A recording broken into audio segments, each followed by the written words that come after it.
Hey, what is up, everyone? It's Rich. All right, welcome to Super Fun Sunday. Bernie Wrightson. This is the studio book. So, what I thought I would do is, I'm going to go through Wrightson's section of the studio book, and then I'm going to go through a chunk of the Bernie Wrightson Artifact Edition by IDW. Already done pretty in-depth Open That books of A Look Back by Bernie Wrightson and also the Frankenstein stuff. So I'll have links to that in the description box below if you want to check out more Wrightson today. But I thought what we would do is we go off the beaten path a little bit and look through this book. This book is I wouldn't call it scarce, but it is harder to find.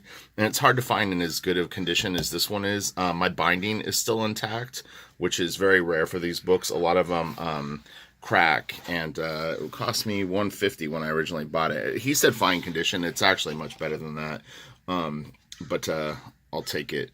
So let me get to the Wrightson section. I got to be really careful. I'm going to set the all pause. It's funny. I'm like so nervous this book is just going to pop apart at the seams. It's like, yeah, these books are notorious for falling apart. So it's like, this is a high risk, super fun Sunday, but so this is his sort of frontispiece of his section.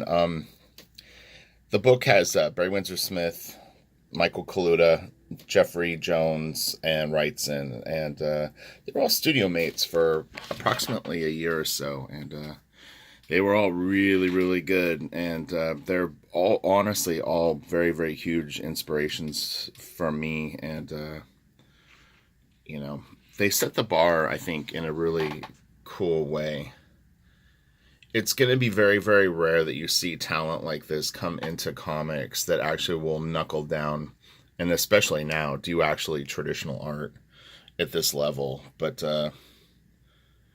I think, you know, it'll ebb and flow. But yeah, these guys definitely set the benchmark for badassery. And, you know, most of them were influenced by, you know, legends, you know, before them.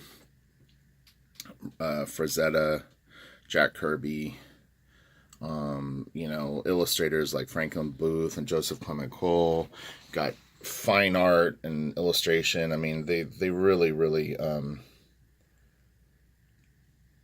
know, they were like fully realized artists. This is a beautiful piece, man. You don't see this one really floating around online much. That's great. That huge statue is just so awesome with those guys down there. But yeah, it was interesting. You know, I was looking, not intentionally, but I was cross-referencing something, and I ended up hitting like a chunk of art that someone was working on currently, and it was like, it was really, really detailed, but it was like just so obvious that there were like 3D models for the buildings, and the cars were all 3D models that they had done, and the trees in the background weren't really drawn. There's just like a photo knockout that they had turned black, and it's like, yeah, you know, you packed a page with like a ton of stuff, but you know, there's a level of artistry, I guess, to the composition of working that way. But these dudes were ballers. Obviously, they didn't have a choice in the matter, but I kind of would take this over what we're sort of getting now. And I'm a big fan of digital art. And I say that all the time, and it's like I'm not kidding. I actually love it. But I love it when people actually draw with it and paint with it.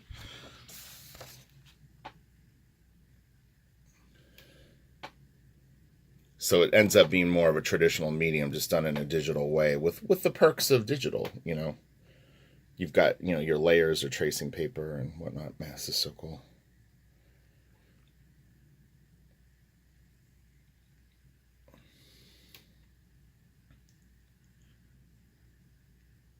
Really, really nice colors. This is great. It was funny because I was originally going to go through a look back, and I'm actually kind of happy that we're going this route, because this is going to be stuff that I actually see less frequently, because I don't break out this book very often at all, because again, it's just very, very fragile. So it's like, this is for special occasions, which you guys are. And also, I'm creeping up on 10,000 subs, so I want to thank everyone that follows my channel, because I really do appreciate it. And it's been a lot of work and a lot of commitment to doing YouTube to to sort of conservatively build the fan base, not on gimmicks and hyperbole and all this stuff that kind of goes on. And it's like I've kept the lane pretty much focused on artistry, comics, creating a dialogue between like aspiring artists and myself, people that are fans of comic art. Like I've always been pretty receptive to it within reason. I mean, it's difficult because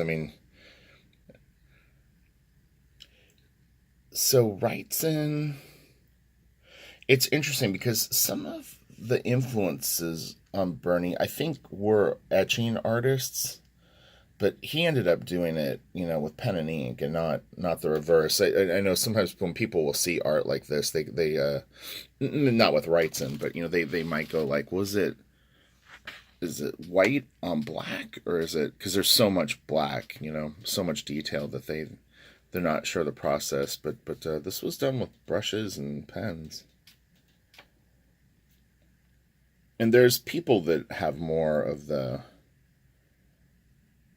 small detail on that, meaning at one point Wrightson was having some hand problems, and it was based on sort of a mineral or like a chemical reaction to something in the handle of the brushes, and it was affecting his hand where he couldn't draw. And they kind of isolated what was going on, and they were able to sort of work around it. But Brian Boland had something like that, similar too, and he ended up switching to digital. I'm not sure what ended up happening with him, but some of these high octane art styles, they can beat you up pretty good. You try to do this for an extended period of time, you better have a real strong constitution. You're going to need good eyes. You're going to need, genetically blessed hands and all that good stuff, or it will ultimately burn you out. I mean, not that you would burn out and be tired, but just it's like can only speed a race car so long before it's like it can't idle at that level. This is such a great piece.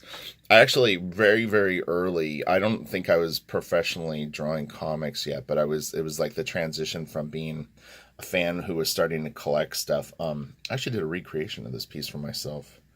So somewhere I have that. I've mentioned it in other videos whenever we come across it, but yeah, I penciled it and then re-inked it just for fun. It was like, because it was that was sort of in a way how I would draw a little bit as a kid, is I would see something that was really cool, and for whatever reason I wanted to just try to draw it to see if I could get something that looked like it down. I love the effects. I just think it's such a neat idea, rain, and the way that it's all done with kind of straight up and down lines. It's just so cool looking. So I did the only two pieces of note that I did like that. Well, three, I guess. Was one I did a Spawn piece, one I did a J.C. Leindecker painting, and then I did the Wrightson. Those are the only three that I can think of. So it's not like I did a ton, and it was way, way back. This was one of the pieces that I showed in the little teaser thing. So this video will be broke up into like 3 chunks. What I'll do is I'm going to finish this the studio book section. Then I'll grab out the artifact, and then we'll look at some of the comic book stuff, if I can find some of his short stories. They're a little off the beaten path. Like I said, I wanted to try to find stuff that was a little trickier to find. Something like what do they call it? Deep cuts. That's so cool. And then if you want to look at the more popular things, I'll have those videos. So it'll be cool. You get the best of both worlds. I haven't watched those old videos in a long time. It might actually behoove me to check them out. So Wrightson is a teen sent away to the famous art school, and if you kind of Google it, you can kind of find out more information about it. But it was kind of like it's a similar idea to the draw the turtle thing or the pirate. Like, do you love art? Do you want to draw like things? And how the famous art school was formatted was Norman Rockwell was involved. He wasn't a key teacher in it, but he did have lessons in it. But it was like famous illustrators of the day created like lessons and a curriculum that you could do, kind of like online. You know, it was like an early version of like Gnomon, but just more snail mail oriented. So Wrightson ordered it. They brought the binders out to his house, and he started working through it. And if I'm not mistaken, I think even a representative would come visit you. Not a teacher, like an art teacher, but I actually think that something was done sort of face to face, at least maybe the initial drop off of the books. I could be wrong on that. But anyway, so Wrightson actually has a real strong like illustration foundation in his work. He's a comic fan and a fantasy artist fan, but he did get, I wouldn't call it formal education because it's definitely a do-it-yourself program. I actually own 3 of the binders. I bought them off of Stuart Ing years ago, but I have which course do I have? It doesn't say on the spines, but it's 3 huge binders full of the lessons, and they're cool. It's similar to the Loomis books, which you can find a little more easily online if you want to like look them up. There's the Loomis Project that had a couple of them like in PDF form that you could just check out. And they've reprinted the books. It's actually kind of nice to have the books, I think, in hand than the files. I think you're less likely to go back to the files. But yeah, it's similar to the Loomis approach if I was going to paint in broad strokes. And the Loomis stuff is great. Like no matter really how you want to draw, Loomis puts you right kind of dead center in just solid drawing, attractive archetypes, solidity of your figures, how to move them around a perspective, how to place them in scenes. All good stuff that you really need to know to be able to illustrate and draw comic books and create, pieces like this. So great, man. His forms are so strong. Like, I mean, if you really like just kind of check this out, even from like a bit of a distance, I mean, you feel form. The way that he lights it, you can feel 3-dimensional form in those white areas. It's a really, really powerful and quite beautiful effect that he gets with it. And highly influential work. There's so many artists that were influenced by Bernie and Winsor Smith. All of them, that's great.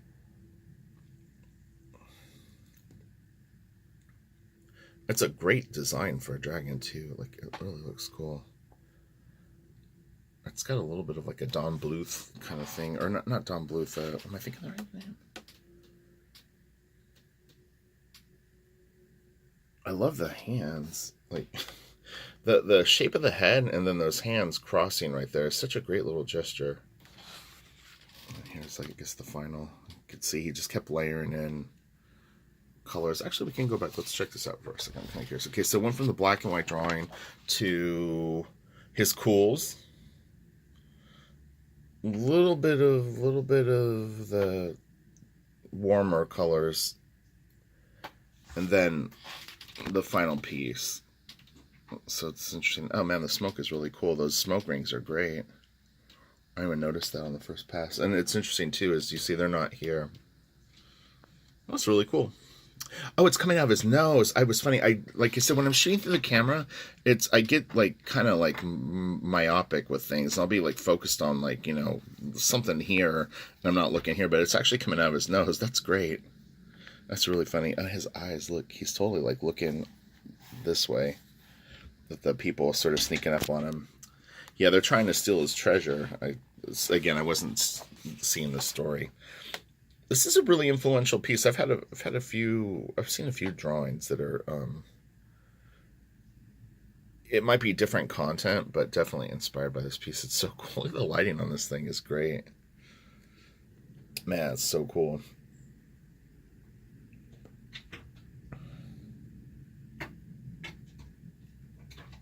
Oh man, that is really cool. I don't think you can hear my cat. Like, it's outside the door playing with like a toy, and it's like purposely like hitting the door to like sort of like try to get my attention. It's funny. It's like that's the best spot to play right now. It's just right against the door. This is cool. What is it doing? Love the ground plane, how he did that with all those crazy lines.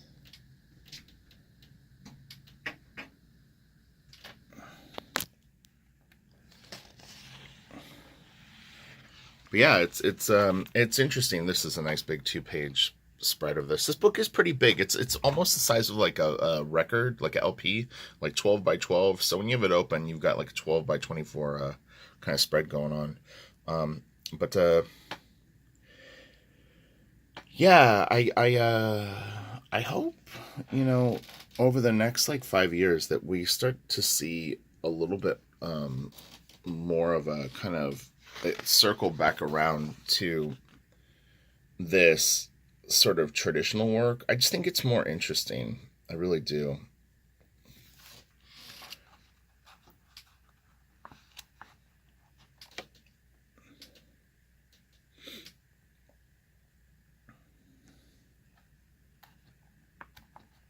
This is a really great piece. Man, that is so cool. What's funny is I was gonna do a Frazetta Super Fun Sunday. It was just ramping up to that. I could just feel that it was like time to do like a Frazetta piece. Snapping Turtle is great. Um, oh, that's really cool. So it's kind of like that's like his whole body, I think. Loggerhead, man, that is such a dope piece. Um, but yeah, because it's like, you know, Frazetta really, really, like if you see the Painting with Fire documentary, I would highly recommend just get the DVD. You can find it on eBay. Pops up for 20 or $30. It's so worth it, and there's so many bonus features on it and audio commentary, and I mean, it will give you hours and hours of entertainment. Besides just going on YouTube and finding like a rip of the movie. You're really just getting a small snippet of what that whole Painting with Fire documentary has. But you know, Wrightson is in it, and you know, their fandom for Frazetta is just so fun to hear them talk about Frank and how blown away they were as teenagers seeing his work and trying to figure it out. And like, it's really, really cool. Kaluta and Wrightson and Dave Stevens is in it. There's a lot of people, but those three in particular, it's really cool to hear them just be so blown away by Frank's work. And then just the fact that they became such great artists, it's a really kind of like, it's a cool like success story of sort of the influence chain. And honestly, I think these guys should all be really, really proud of themselves because they took those influences and just did killer work. So that's my hope of my YouTube channel, has always been to really kind of enable artists to understand that I understand. You know, I want you to go for it. I want you to kick ass and do like killer work. And to me, the more great artists there are, it raises everyone's game. I like that. I'm not afraid of competition. I've said that before, that like I think it's really, really important to share information and not sort of like try to withhold it because you're worried that someone's going to get, you know, ahead of you. I want it all to move forward. Okay, so I'm going to grab out the next book. So I'm going to stop this and I'll be back in a second. All right, I'm back. So Bernie Wrightson Artifact Edition. I picked this cover just because I liked it better. I don't know which is more rare, but there's at least 2 covers for this book. But I thought this was really, really cool, and I know I'm never going to sell the book, so I figured I might as well get my favorite cover piece for this. And you know, props to IDW, in particular Scott Doombier. His creative vision of creating these lines of books to me is just, it's phenomenal. I'm really proud to call him a friend, and these books are the shit. There's no two ways about it. I'm always looking forward to what's coming next, and it's just his love of original art and artistry and putting together, and it's a lot of work to hunt this art down, and they're just awesome. And I am pretty sure they're working on the Frankenstein book. They're really trying to get that to happen, and that would be phenomenal. So speaking of Frankenstein, but the more pen and ink one, this is a little more brushy. But well, the other one is brushed too. But you know what I mean. The more liney one. So I've gone through parts of this book too, so this you will be able to find more of this, but we'll try to hop down a little bit. Oh, my battery power is low. We'll take this until the deep water, and then, like I said, I've got some digital files I'm going to go through for a little bit of the comic book stuff. Just to, I wanted to be able to zoom in and kind of move things around, and it is fun to see how this stuff printed. I do really kind of enjoy. If it's newsprint reproductions, it's always really cool. So it's got a Michael Kaluta forward, and I mean, this thing is just packed with art. And these will get hard to find. I mean, they may do a reprint of it at some point, but most people know the background on these. So what they do is they kind of put the word out that they're trying to create a book, and artist editions are generally full stories. So if they're able to have the good fortune of being able to find complete stories, they will do that. And an artifact edition may have like complete short stories, but they kind of put it together the best that they could. They pieced together as many pieces as they could find. It's filled with covers and splash pages to sort of, fill the book. But so that's the difference between an artifact edition and artist edition. Artist edition will be like a complete story or series. And how those usually come about is the artist maybe never sold the original art, so they still have it in hand, or if a collector maybe bought full books, that could be another possibility.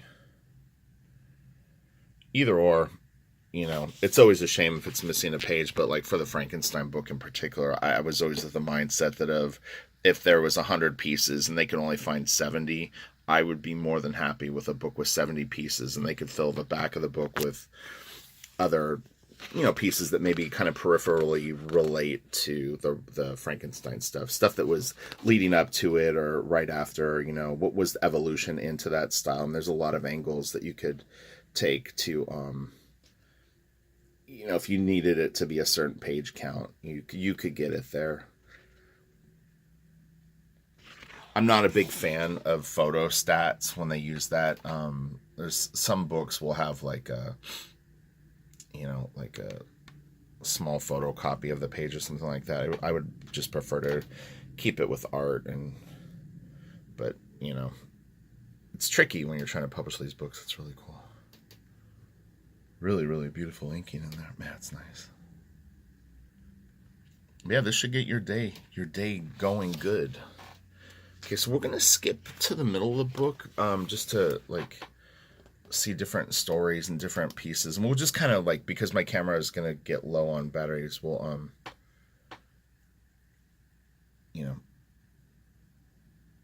we'll try to find the money shots, because it's really what we're kind of looking for. Okay. Oh, this is nice.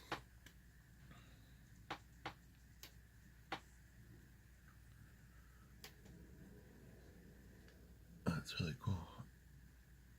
Oh man, that's crazy.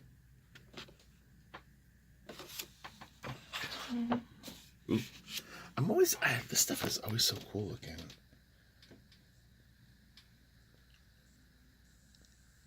It's like, I have the Wally Wood book too. I can't remember if I've ever done a YouTube video or some of this Batman stuff. Or it's a Swamp Thing with Batman, but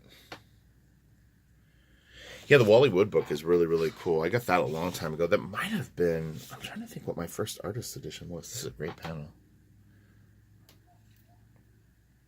What was my first artist edition?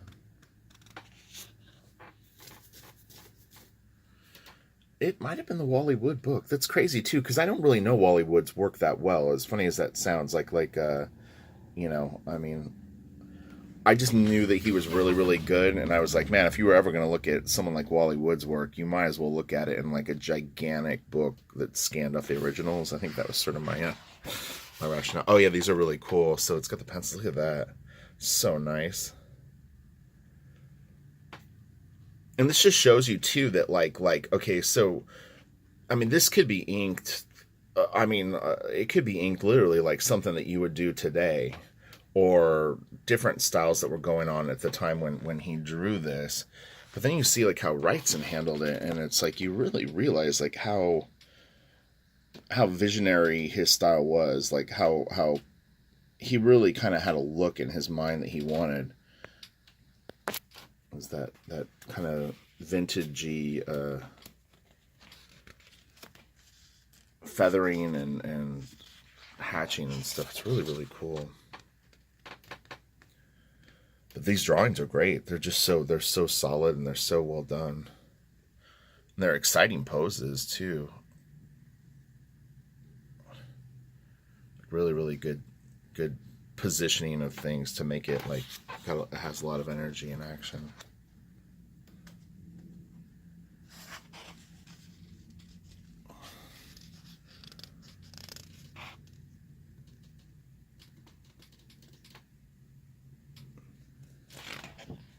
Oh, this is really cool. Oh, this is a nice panel. See a little Kelly Jones.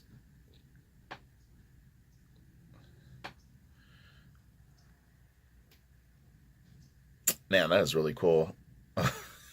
Man, that is great. Brian Boland did a great black and white story in the very first Batman black and white book that they did that kind of had a vibe like that. This is beautiful. God, if my phone dies right now, this is the perfect piece to end on. Look at that. That is so cool.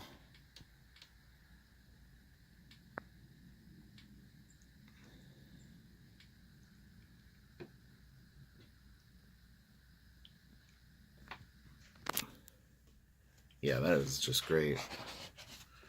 Oh, I like this story. Swamp Thing in the snow. Man, that is really cool. Oh man, that is such a nice panel. That's great. This is always such a nice way to start the day, man. It's like you're really putting some good artistic vitamins in your head when you look at stuff like this. And it's interesting. I'll add this for people that are aspiring artists. I had started to watch some of the VZA Jim Lee videos that are from Jim's Twitch. But Jim said something, and I really believe it's true, and I've said it in videos in the past, but it's worth repeating, is it's really great to study art, but if you're not drawing, it really doesn't have any point of reference. When you even draw a little bit and you come back and you look at stuff like this, you will learn 10 times the amount of information. But if you're not drawing and you're just studying, you don't really know what to look for, and you haven't tried to solve the problems, and you haven't dealt with the things to be able to pinpoint what you need to focus on. And it was when he said it, I was like, oh, it's cool. I totally agree and feel the same way. As like, until you've struggled with a back and tried to light it and not been able to work it out or get it to a point that, it's so, then you come back and you look at this, you know exactly where to look. You know exactly where your problem area was, how you couldn't get that butt to look just so, or whatever it is. Yeah, it's really important that you're drawing and also studying. So, couple these videos with some time at the drawing board, and you will get more out of it.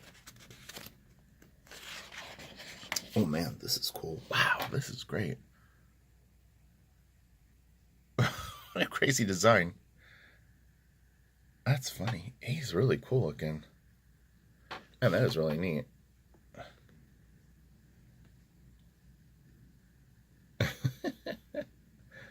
It's a cool little like sequence. Doop, doop.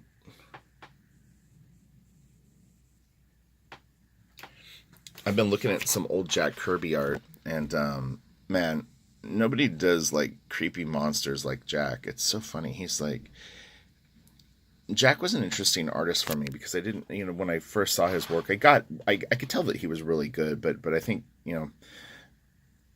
coming in the 90s and trying to go back at that point, I wasn't really ready for it. And it's like, your appreciation really will grow sort of exponentially with Jack's work as you draw more and You can kind of circle back to it, but it's like, man, these little characters kind of remind me a little bit of some of the Kirby stuff.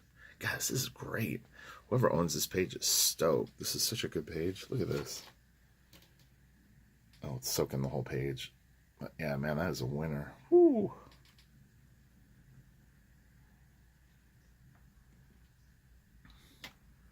Actually, one good thing about my phone is it'll go dim before it dies, so I'll kind of have a minute or two to actually kind of say goodbye. But again, I'll be right back with a little bit more. We'll do 10 or 15 minutes worth of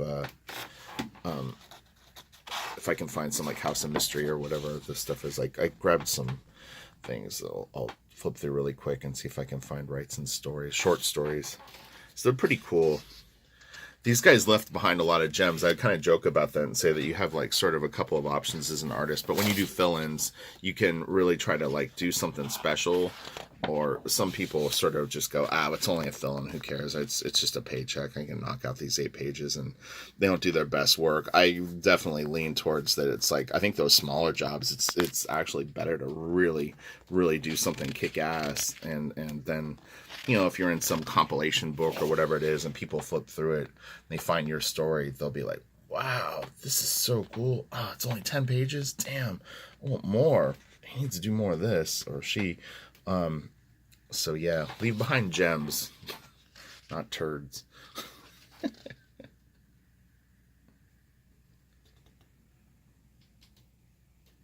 But yeah, these guys are the masters of leaving behind like just killer, you know.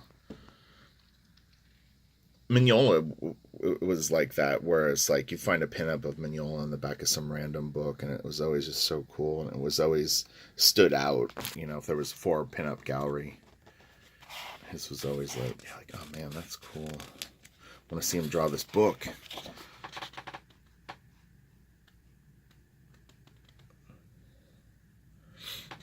Chuck Gibson had commented on one of my Mark Silvestri videos, and he was saying that Silvestri is a real big Wrightson fan, which you can really kind of see in the new Batman stuff that he's been working on for the last few years. So it's cool. The family, Frazetta to Wrightson, to Silvestri, and beyond. Maybe you that are watching this video, you're like, I'm next. It's my time. I love this. This is so good.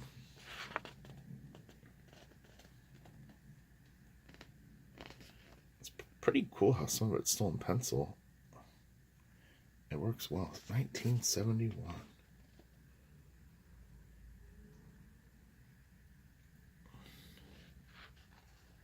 I think this is the other cover for the book, if I'm not mistaken.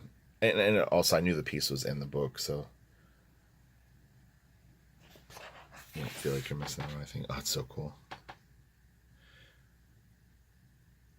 You know, this might be good enough. I don't want to make this video too long. I think that we're getting enough of these horror things where we'll just end on this, on the original art files or scans. I think this is good. Can always come back to it. Maybe do like a Swamp Thing video, and then I'll try to find more of the haunted stuff, because this is just so good. I think we're gonna be set. Man, that's so awesome.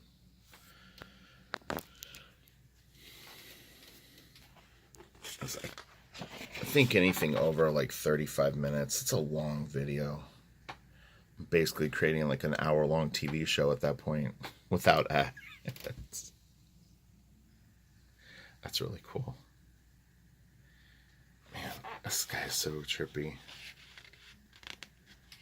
Again, that anatomy is just so good. And Wrightson to me actually is it's interesting because I do see a little Hogarth in his work, but he really just cherry picked like the best of the best Hogarth isms with other things. Yeah, I mean, definitely get a little bit of a Bern Hogarth feel sometimes from his work. And it could be just a coincidence. It's totally possible.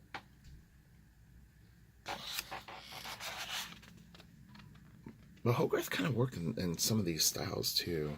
I don't know the timeline of all that. This is the cover I have. This is cool. Man, the lighting on her is great. Wow, that's really cool.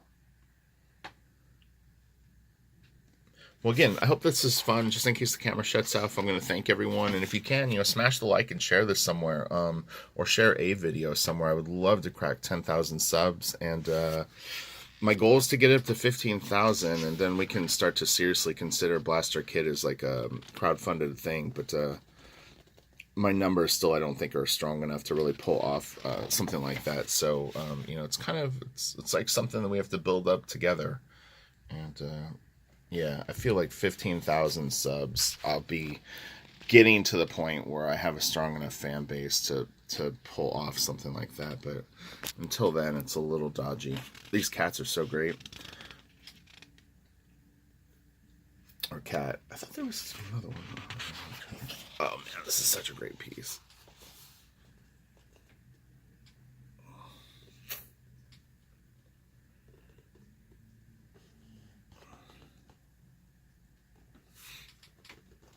This is cool too. Look at that. You guys are so crazy. Yeah, it's funny because that actually does kind of feel a little like a Mark Silvestri drawing, like from any era. Man, Mark, if you would have had this book back when he was doing X-Men and Wolverine, whew, he would have been a handful. This would have been like dynamite in that dude's possession. He only had the comics shrunk down and in color, and who knows what the reproduction quality could vary quite a bit. But man, this stuff would have been high voltage in that dude's possession. Although they did have a black and white magazine, so you could seek out this stuff. And actually, the black and white magazines had real good reproductions, and still it's pretty cool to see the white paint and all the little like these color, like full color scans. Such great books. So yeah, props to Doombeer. Scott brought it. He's gotten so many Eisner Awards for these books. And deservedly so. And the talent obviously doesn't hurt, Okay, my camera's getting dark, so I'm going to wrap this video up. I don't know what's going to happen with this, but we'll do one more page, and then, or let me try to find one more kind of kick-ass image to end on. We'll try to end it here. So yeah, that's like, you all have a great day, and I hope this was fun. Look in the description box below, and I've got plenty of Wrightson. If you want to get a fix of more, I've done Frankenstein videos, a look back. You're not going to be bored today if this is what you want to focus on. So all right, have a great day. Love you all, and I'll talk to you later. Bye.